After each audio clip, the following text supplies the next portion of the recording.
Hello, welcome to Interdependent Study, our podcast where we engage in the learning and unlearning work for social justice and collective liberation. I'm Aaron. And I'm Damien. Thank you so much for joining us today. For those new to our podcast, Interdependent Study is meant to be a space and community for folks who believe in and want to do the work for social justice. Yes, each week we bring something new to the table and discuss our thoughts and feelings about it through the lenses of who we are and where we can go for a more just society. We want Interdependent Study to be a space we're always learning with one another.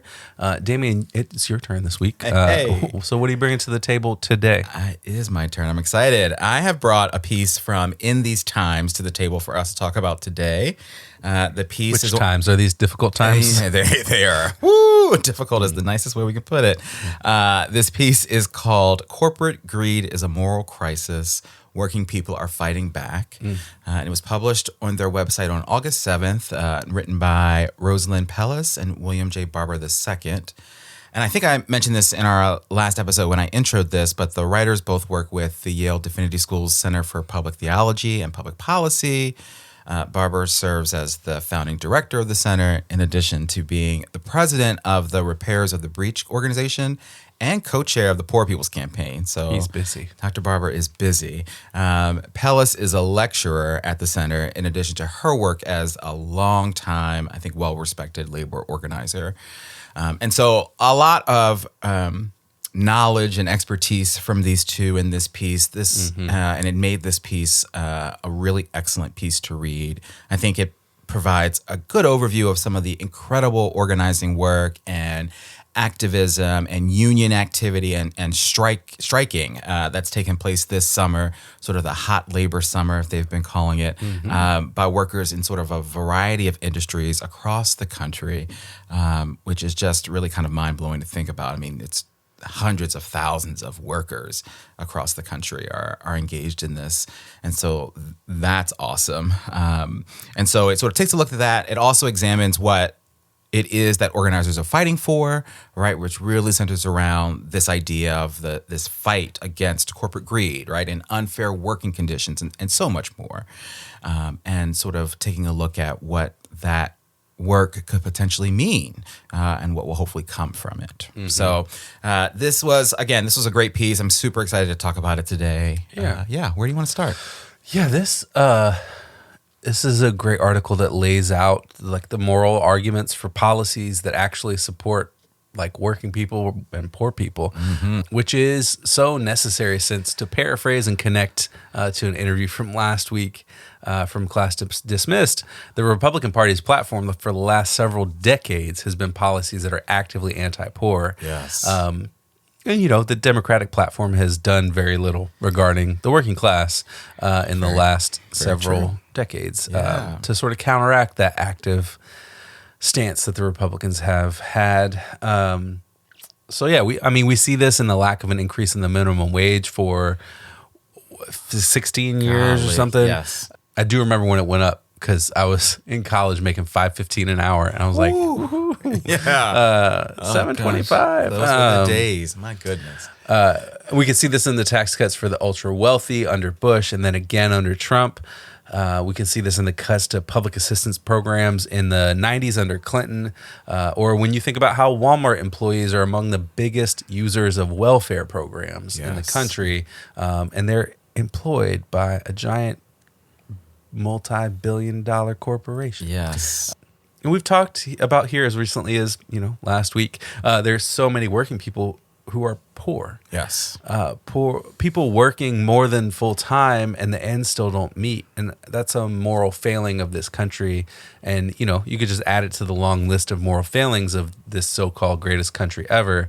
And it's this piece does a lot to lay out sort of what the dignity of workers deserve, and why sort of morally the country is failing, right? Yeah, that's a great point. I really like the connections there between this piece and sort of its central thesis to the Class Dismissed documentary. And you're right, I think all of this boils down to sort of this idea of dignity for folks, as you mentioned, and this idea of what's right. And I appreciate that term, sort of this moral failing, right? Because it is such a shame when you think about the amount of people who are working their butts off, working multiple jobs, and barely making ends meet, if they are making ends meet. And that just shouldn't be the case in a country such as ours, a wealthy country such as ours, right? Mm-hmm. And so, yeah, I appreciate the connections there to that documentary,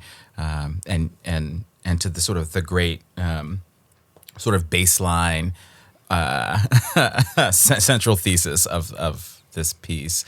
One of the things that I think stood out to me the most in this was the recognition of the power of the organizing and the movement work and the union work that's taking place right now. Yeah. There was this quote in the piece that I really appreciated, and so I'm going to pull it. It says, the power of this moment is impossible to ignore. Right. And I think that's huge, right? It's such an incredible statement to make, and for us to amplify and for everyone to amplify, right? It's a wonderful testament to the courage of so many people standing up for themselves. Like, it takes real guts to engage in strike work, right? And to engage with your union and to stand up to your employer in this way, right? A lot of folks are taking some real risks in doing that, right? And so it's awesome to see that, and it is a moment that we can't ignore, as this piece said, right? And so the rest of the quote goes on to say this: beyond grabbing headlines, the wave of recent strikes and union activity is driving change across industries. Workers are standing together to challenge a system that puts all the power in the hands of employers.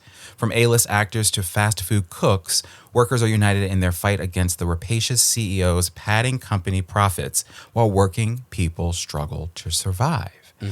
Right? And so the piece then goes on to talk about unions, and I wanted to highlight this as well. So it says, workers joining together and speaking out have helped make unions more popular than they have been in years, with more than 70% of Americans saying they approve of unions, the highest that number has been since 1965. And it's no surprise why. Workers in unions earn an average of 18% more than non-union workers and have a better access to paid leave and health care. This is part of why union membership serves as a way to combat racial and gender wealth gaps and lessens income inequality. And so I just love that, right? I think there's some big deal stuff there about sort of the work and the power of unions, right? Yep. And I doubt that we're going to do this justice in our 29-minute episode here, but it definitely makes me want to learn more about and sort of dig into the power of unions more, learn more about. I think we've done some of this here in various ways with the various media that we've got, but maybe I can bring something else to help us continue to learn more about unions and their power, because this is just incredible. And as I said at the start, it's hard to ignore, right? Yeah, definitely. And, one of the things that stuck out to me that you just mentioned is that statistic that 70% of Americans approve of unions now. Yeah. And that's the highest that number has been since 1965. Right. And I think we gave some context for why that is. Maybe last week we talking about sort of the reaction to McCarthyism and connecting,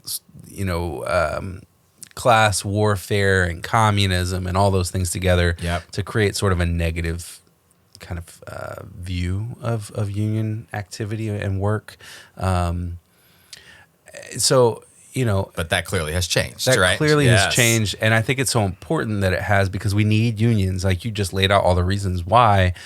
We need to be able to believe in each other and have a shared analysis of the experiences of working people. And that's why unions are so important. They create not only those like real material conditional changes, but they also educate the public. Yes. Which is why that number has changed and why it's as high as it is. And they say that in the quote. And I think connecting this sort of, this is maybe a tangent, but connecting this to sort of Occupy Wall Street, and why I think ultimately in my mind that was so successful is because it offered a very powerful and very simple analysis of the 1% versus the 99%. Yes. And that giant wealth gap that exists. And we need to see how we all have more in common than we think we do. And that simple 99% does that. Yes. Our whole economy is built on competition, right? Like that's the sort of emphasis of capitalism is competition. But what if it was, collaboration? Like, if we understand that we have more in common with each other than with the ultra wealthy, and we do everything we can based on that analysis, like the sky's the limit. There's so much that could be done. Wow. And so, I really appreciate that. I really appreciated that point about unions, changing the conversation, changing the perspective, over the course of the last 60 years. Or, not quite, but, I think it's great that perspective has shifted in that way. I agree. I also really love the connection to Occupy Wall Street. And you're right. There was a lot of education work done with sort of that campaign, that movement. And you're right. It was really powerful to sort of see this example of the 1% versus the 99%, to see I remember, bar graphs and charts and infographics around looking at where the wealth is situated in this country, right? Yep. And who has it and who doesn't. And, the similarities and experiences of folks in the 99%, right? Like so much of that became so much more in focus during Occupy Wall Street. And so that's great connection there. And you're right, unions are so important. So we're definitely gonna keep talking about unions. I wanna do that. One of the other things I'd love to keep talking about, one of the other biggest takeaways from this piece and from all of the organizing work and strikes taking place, I think, is, and I think this is central to the purpose and the demands of the organizing work, right, and the strikes, is, as you talked about, right, this moral issue. It's huge to think about the work that's taking place all in the pursuit of giving people, real people, employees, a much-deserved living wage, right? And I think that term is so key, right? A living wage, right? Not just minimum wage, right? Like a living wage. And this piece about ensuring that employees have a voice to advocate for their needs while at work, right? So thinking about conditions, safety, experience, opportunities to learn and grow, like all of that is so important, right? And so, I think another piece that's related is this idea that I feel very strongly about. And I actually was just talking about this with my brother the other day. It's this idea that our society has to reevaluate the notion of wealth, right? And as I mentioned just a bit ago, like the uber wealthy, I think just shouldn't be a thing at all. Yep. Right? Yeah. Billionaires are a policy failure. Yeah, like 100%, right? Like if you have so much money that you can't spend it in your lifetime, your children can't spend it in their lifetimes, like that's absurd, I think, right? And so I think what it makes me think about is that in addition to all this organizing work, the moral issue has to also be addressed at a legislative level, right? Like we need laws, we need policies that are also attending to this work, addressing these issues, right? And so this piece does a great job in mentioning and sharing a bit about the third Reconstruction proposals that some members of Congress have proposed to try and address poverty and economic injustice, again, by raising the minimum wage to a living wage, doing things like creating new baselines for poverty measures, right, and how that's measured in this country, expanding unemployment insurance and paid family leave, and then really trying to protect the institution of unions in so many ways and people's opportunities to join them, right? And so I think it's important that work is also happening sort of at the system, the institutional level, to support the organizing work that's happening kind of in the streets, right? Yeah, and we know that this kind of work from legislators from, on the sort of big picture policy level only happens when it's pushed from the ground up. Oh yeah. The people have to make a path forward for politicians to then follow. And you pointed out the access to being able to join a union or form a union. In a lot of states, that's actually a fireable offense. Yes. In so-called right to work states, and that was a push from right-wing think tanks for a number of years, and I think still is. Oh, yeah. And so that's something that has to be reversed in a lot of states or, overturned federally. But that's just one aspect of it. Yes. And I want to talk about third Reconstruction for just a second, just to give some context for why it's called that. First Reconstruction is post-Civil War. Yep. Ultimately collapsed because of the South and the reactions in the South and the refusal of Andrew Johnson's administration to sort of follow through with those policies. Right. That's broad brushstrokes. Yes, right? of course. And then the so-called second Reconstruction is the civil rights movement and the civil rights legislation that was passed in sort of 60s era. So this would be the third Reconstruction. Good context. Yeah. So just wanted to sort of mention why that's called that.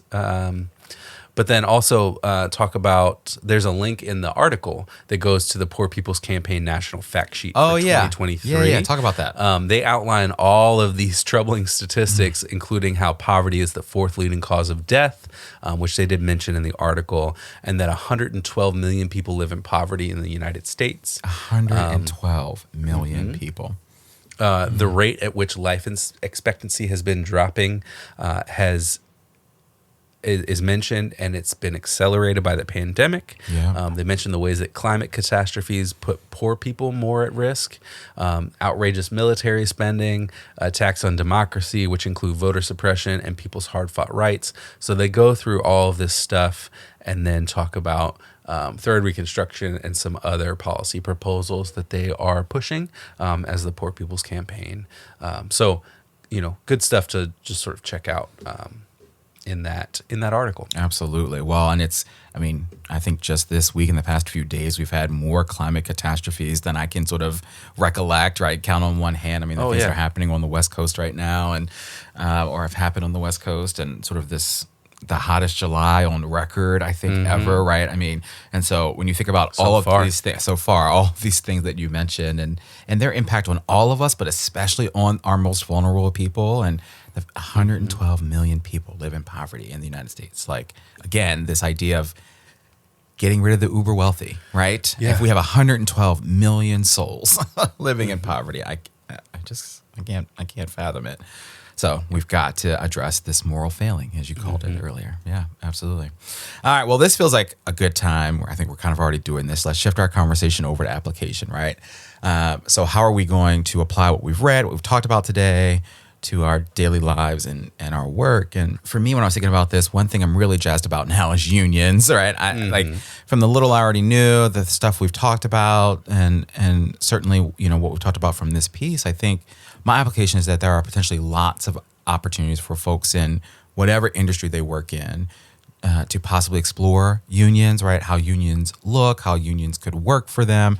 And so, I certainly want to encourage folks to do that. I want to do that for myself. And I think this summer is showing us, the collective us, a lot, right? In terms of what unions can do, the wins, we hopefully will see from the great work that's being done.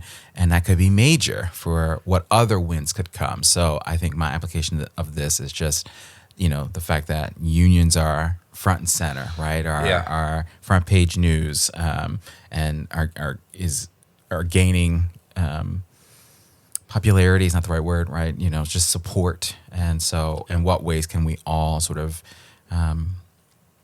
join that fight, join that work? Yeah. There's a lot that applies here in so many ways. I already said this. The U.S. is a morally bankrupt country. The systems we have in place economically would rather create a handful of winners, the uber wealthy, as you call them, and have all the losers slowly starve to death, while amassing a load of debt that's impossible to crawl out from under. So, if we can see that in this piece, then we can see that in the settler colonialism of our history and our present, the white supremacy of our history and our present. This article is an entryway to see that our systems are working exactly as they are supposed to, and that they aren't built for any of us. Yes. 99%ers. Hey. So, yeah. Absolutely. Yeah. I think the moral issue of all of this is really sort of at the center of this piece, and I think it as you say, it's a gateway into this issue, maybe for some folks, to learn more about it and to maybe align with some of the work that's happening, right? If you think about this as a moral issue, it could potentially get folks. So yeah, I appreciate that. Yep. All right, so for homework, right? We talk about that next. What do we want to continue to do? That's the flow of the conversation. That's the flow, right? How do we want to continue our learning once we leave this table of ours? One piece of homework I want to do is I definitely want to look more into the Yale Divinity School's Center for Public Theology and Public Policy, which, as I mentioned, is where the authors of this piece work. I did a quick scan of their website. It looks like they've produced a ton of research and offer trainings and more. So I just kind of want to see what potential additional learning I could do from them. Nice. And, maybe there's stuff we can bring here to the table. The other thing I want to do for homework, as I mentioned, is I just want to continue my research and learning about unions, what other proposals are out there. So things like third reconstruction, the resolution that we talked about, and there could be other possible solutions out there that are working to address economic justice in this country, right? And just, continue my learning, see what more I could bring here to the table and, how I can support those efforts. Yeah. Yeah. Yeah, my homework is the Poor People's Campaign, really. They're doing some great work around stuff like the third reconstruction. So I'd like to learn more about that and what that entails. When here's an excerpt from their website about it. Okay. Or their web page on their website. We must simultaneously deal with the interlocking injustices of systemic racism, poverty, ecological devastation, and the denial of healthcare, militarism, and the distorted moral narrative of religious nationalism that blames the poor instead of the systems that cause poverty. So it's pretty powerful stuff. I think that they clearly see like what the issues are and are trying to find ways to, address those. Yes. And I think that's important work that I'm glad is being done. Yeah, and there's so much we can learn from them. So Yeah. I appreciate that. Very good. All right, we got some good homework for this episode to do once we leave here. Very good.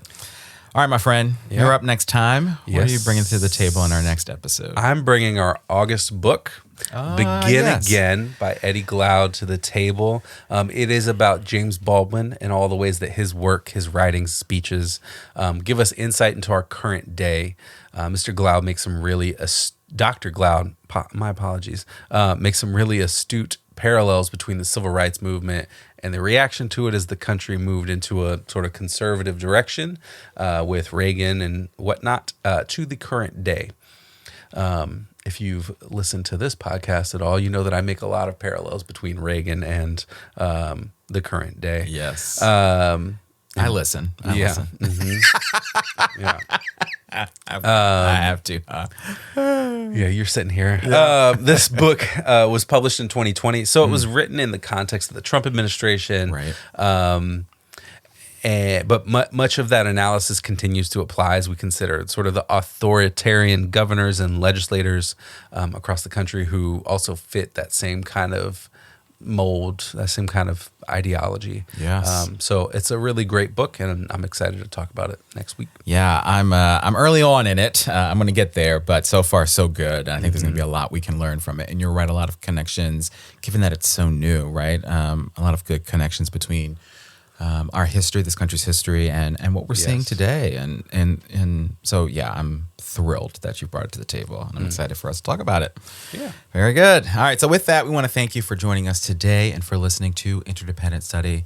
You know what we're going to ask you to do here, but in case you forgot, please follow, leave a rating and review, share our podcast with everyone in your life. Follow us on the socials, including TikTok. Check us out on YouTube as well. And sign up for our email list to get notified about any new things we've got going on behind the scenes. Yes, thank you so much for listening. And remember, it's not about us, but it is about us. We'll talk to you next week.